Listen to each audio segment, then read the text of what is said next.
DPI610E offers a quick and easy to use leak test feature. Before starting any test, ensure all your pressure connections are secure. Ensure you have the correct pressure function selected on channel 1.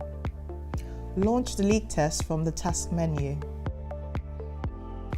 The DPI610E allows the user to select suitable wait and test times from the main reading screen by tapping here or by accessing the leak test setup menu here.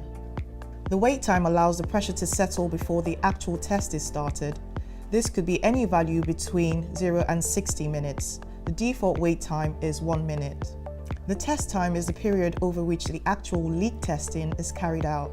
This can be set to between 1 second and 480 minutes. The default test time is 1 minute. Once you're happy with your setup, press the play button to start the test. The wait time will count down to 0 and the test will begin. The pressure at the start of the test is displayed and the timer for the test counts down to 0. Once completed, the end pressure is displayed and the leak rate is calculated and displayed as a rate per minute value. To repeat the test, simply press the play button again or exit. The leak test result can be saved as a CSV file by selecting the save icon. Thank you for watching. For more information, please visit our website.